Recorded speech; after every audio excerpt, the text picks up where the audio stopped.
Assalamualaikum warahmatullahi wabarakatuh. Perkenalkan, nama saya Cici Saputri, MPM 2042480. Saya dari Universitas PGRI Silampari, dari Prodi PGSD. Baiklah, di sini saya akan mewawancarai Ibu Asi. Perkenalkan Bu, namanya Bu.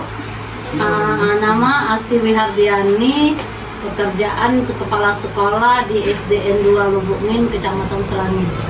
Oh, Lubukmin ya Bu. Ya, Di sini saya ada pertanyaan untuk wawancara Bu, langsung saja ya Bu. Ya. Adapun pertanyaan pertama tuh, apakah yang Ibu bisa bagikan tentang kurikulum Merdeka Bu? Kurikulum Merdeka itu memberikan kebebasan kepada guru dan siswa dalam proses pembelajaran. Jadi siswa lebih aktif dan guru juga bisa lebih berkreatif, bereksperimen tentang materi atau media pembelajaran apa yang siswa butuhkan. Pertanyaan kedua nih Bu, bagaimana pandangan Ibu setelah menerapkan kurikulum Merdeka ini Bu? Setelah kurikulum Merdeka diterapkan, sepertinya siswa lebih berkreasi, lebih aktif, karena di kurikulum Merdeka itu kan siswa tidak difokuskan dengan satu pembelajaran, tetapi dia bisa memilih pembelajaran apa yang lebih dia sukai. Pertanyaan ketiga nih Bu, perbedaan mendasar apa yang Ibu rasakan antara kurikulum sebelumnya dengan kurikulum Merdeka saat ini Bu? Kalau kurikulum sebelumnya itu untuk administrasi gurunya itu lebih banyak, karena di situ kan ada komponen-komponen yang harus diuraikan. Seperti buat RPP, silabus dan lainnya. Tetapi di kurikulum Merdeka itu lebih sedikit. Dia lebih bisa dibuat dalam satu lembar. Di situ sudah mencakup semuanya, dari materi guru, dari keaktifan siswanya juga. Pertanyaan selanjutnya Bu, apakah yang Ibu sukai dari implementasi kurikulum Merdeka ini Bu? Yang Ibu sukai dari implementasi kurikulum Merdeka itu tadi, siswa dan guru lebih berkreatif dalam proses belajar membelajar.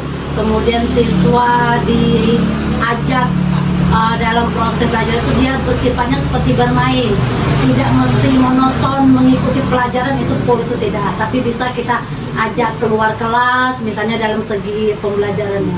Lebih menarik ya Bu? Ya, lebih menarik. Pertanyaan selanjutnya Bu, bagaimana menurut Ibu tentang deep learning? Deep learning itu membantu siswa memahami materi secara mendalam, tetapi bukan siswa itu sekedar menghafal. Tidak seperti pembelajaran matematika bahwa 1+1 itu harus 2 ya. Tetapi untuk pelajaran lain itu tidak, dia bisa berubah-berubah seperti menteri atau nama-nama presiden. Itu kan setiap 5 tahun atau kapan saja itu bisa berubah. Tetapi kalau sebelumnya seperti matematika itu kan memang sudah pasti bahwa 1+1 itu 2. Kalau ini tidak. Pertanyaan selanjutnya Bu, bagaimana menurut Ibu tentang 7 kebiasaan anak Indonesia hebat? Di 7 tuh karena sifatnya programnya baru ya. 7 kebiasaan Indonesia hebat memang dia bagus, tetapi dalam pengawasan di rumah, seperti yang siswa bangun pagi, sholat, itu kan kita dituntut jujur, tapi masih ada ya kemungkinan bahwa siswa tidak melaksanakan seperti ketentuan, seperti dia bangun pagi ataupun sholat. Tetapi untuk yang lainnya seperti karakter yang bertanggung jawab, kemudian disiplin, berpikir positif, kemudian sesama teman itu sudah terwujud, sudah ada dampaknya. Kalau 7 kebiasaan itu, tapi yang itu tadi, yang kejujuran untuk bangun pagi dan beribadah itu sepertinya masih kurang. Pertanyaan selanjutnya Bu, apakah Ibu terlibat pada kelompok belajar atau organisasi belajar seperti GSM, Gerakan Sekolah Menyenangkan, atau BGBL, Bantu Guru Belajar Lagi, atau SGI Sekolah Guru Indonesia atau lainnya, Bu? Kalau ibu selaku kepala sekolah itu terlibat di dalam K3S namanya, itu kelompok kerja kepala sekolah. Tetapi kelompok kerja kepala sekolah itu membawahi ya. Jadi dia sebagai wadah untuk para guru, seperti ada kegiatan kalau kami di sekolah dasar itu KKG, kelompok kerja guru. Kemudian di sekolah juga itu sekarang ada Hari Belajar Guru. Kalau dulu namanya Kombel kan, sekarang Hari Belajar Guru. Itu biasanya setiap sekolah itu diadakan dalam 1 bulan tuh 2 kali kegiatan.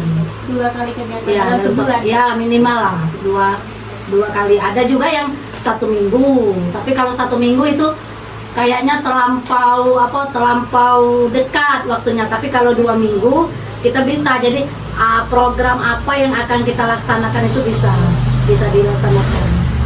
Baik, Bu, pertanyaan selanjutnya, Bu. Menurut Ibu, seberapa penting bagi seorang guru dalam membaca hasil penelitian terbaru atau novel, komik, atau warta untuk mendukung profesionalitasnya?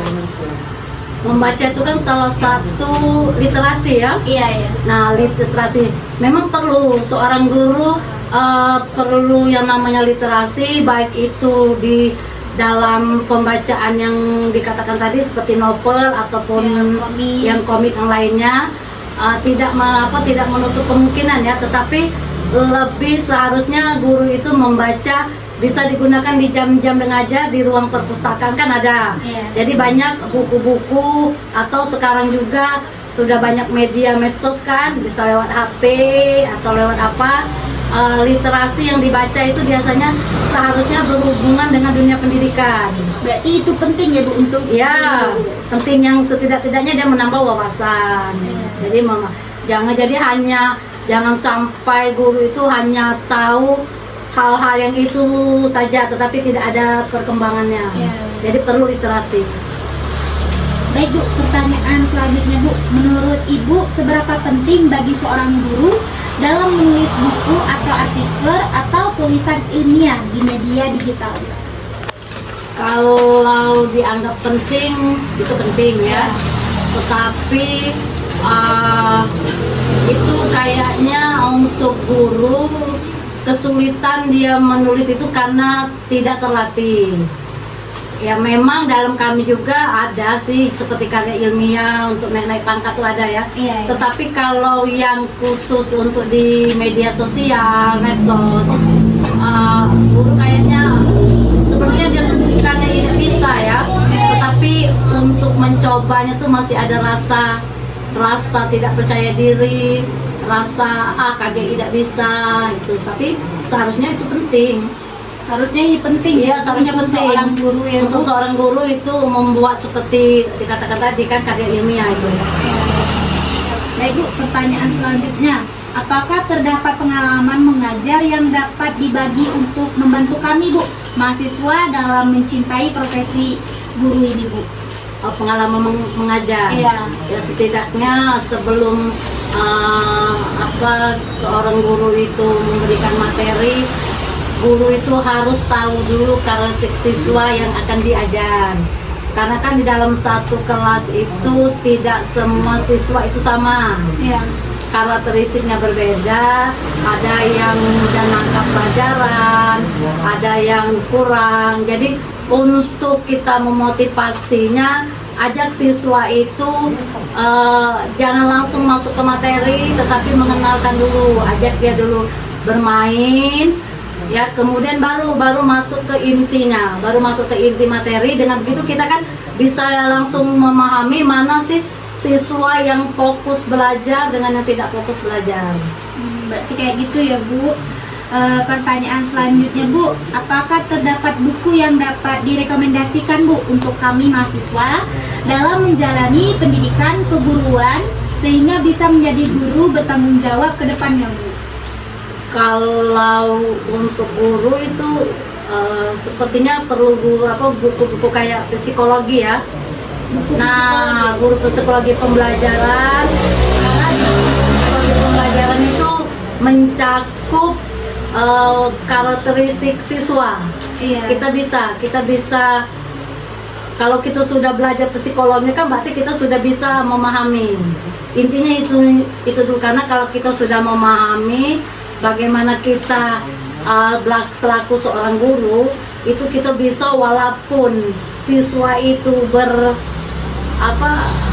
dengan keadaan karakteristiknya yang berbeda-beda, itu bisa kita atasin.